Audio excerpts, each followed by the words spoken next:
পৰৱৰ্তী সময়ত ডিচেম্বৰ মাহৰ ভিতৰত আৰক্ষী এডিআৰই বা আমাৰ হেল্থ ডিপাৰ্টমেণ্টত কেইবা শ যুৱক যুৱতী চাহ বাগিচাৰ যুৱক যুৱতীয়ে এনেকৈ 3% সংৰক্ষিত আসনত চাকৰি পাবলৈ সক্ষম। যোৱাকালিৰ হয় য'ত 377 গৰাকী টি ট্ৰাইব আৰু আদিবাসী কমিউনিটি কেণ্ডিডেটক এপইণ্টমেণ্ট লেটাৰ ডিষ্ট্ৰিবিউট কৰা হৈছিলে। গতিকে ভিডিঅ'টো শেষলৈকে চাই থাকিব। আজিৰ এই ভিডিঅ'টোত মই আপোনালোকৰ আছাম পুলিচ এডিআৰই ডিএমই অৰ্থাৎ হেল্থ ডিপাৰ্টমেণ্ট আৰু এডিআৰই 2.0 এপইণ্টমেণ্ট লেটাৰ কেতিয়া ডিষ্ট্ৰিবিউট কৰা হ'ব তাৰ বিষয়ে বিতংভাৱে ক'ম আৰু এক্সপেক্টেড ডেটটো ক'ম যে কিমান তাৰিখৰ ভিতৰত সকলোবোৰ প্ৰচেছ কমপ্লিট কৰা হ'ব। গতিকে ভিডিঅ'টো শেষলৈকে চাই থাকিব। যদিহে চেনেলটো নতুনকৈ আহিছে চেনেলটো ছাবস্ক্ৰাইব কৰি দিব, এটা লাইক কৰি দিব, এটা কমেণ্ট কৰি দিব আগলৈ যদি এনেকুৱা ধৰণৰ ভিডিঅ' চাব বিচাৰে। গতিকে আহক আমি ভিডিঅ'টো আৰম্ভ কৰোঁ। প্ৰথমতে আহোঁ আপোনাৰ যোনবোৰ টিচাৰ্ছ ভেকেঞ্চিজ আছিলে অৰ্থাৎ LP, UP আৰু GT সকলোৰে প্ৰচেছটো কমপ্লিট কৰা হৈ গৈছে, অৰ্থাৎ সকলোৰে এপইণ্টমেণ্ট লেটাৰ ডিষ্ট্ৰিবিউট কৰা হৈ গৈছে।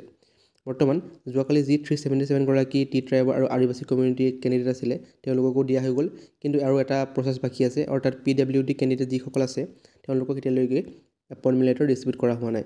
গতিকে নেক্সট উইকৰ ভিতৰত সেই সকলোবোৰ কেণ্ডিডেটকো এপইণ্টমেণ্ট লেটাৰ ডিষ্ট্ৰিবিউট কৰা হৈ যাব। তাৰপাছতে অৰ্থাৎ ডিচেম্বৰ 1 তাৰিখৰ পৰা 10 তাৰিখৰ ভিতৰত বাকী সকলোবোৰ প্ৰচেছ চলিব। প্ৰথমতে আপোনালোকৰ আছাম পুলিচৰ এপইণ্টমেণ্ট লেটাৰ ডিষ্ট্ৰিবিউট কৰা হ'ব। তাৰপাছত আপোনালোকৰ হেল্থ ডিপাৰ্টমেণ্ট অৰ্থাৎ DMEৰ এপইণ্টমেণ্ট লেটাৰ দিব। তাৰপাছত আপোনালোকৰ এডিআৰই যোনটো 2.0 তাৰ এপইণ্টমেণ্ট লেটাৰ ডিষ্ট্ৰিবিউট কৰা হ'ব।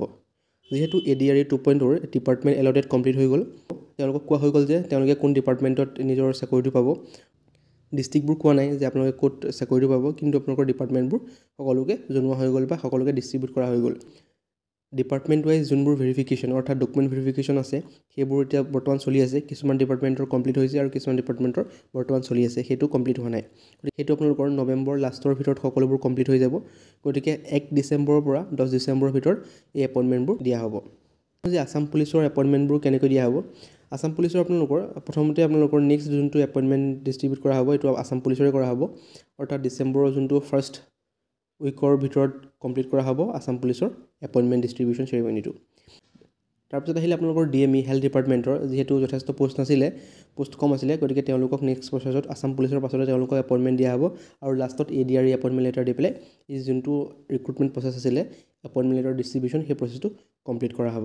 গতিকে এইটোৱে আপডেট আছিলে। মই আপোনালোকক জনালোঁ যে আপোনালোকৰ এপইণ্টমেণ্ট লেটাৰ ডিষ্ট্ৰিবিউশ্যনটো 1 ডিচেম্বৰৰ পৰা 10 ডিচেম্বৰৰ ভিতৰত কমপ্লিট কৰাৰ কথা আছে। গতিকে ভিডিঅ'টো যদি ভাল পালে এটা লাইক কৰি দিব, এটা কমেণ্ট কৰি দিব আৰু ছাবস্ক্ৰাইব কৰি ৰাখিব আগলৈ যদি এনেকুৱা ধৰণৰ ৰিক্ৰুটমেণ্ট ৰিলেটেড নিউজ চাব বিচাৰে। Thank U.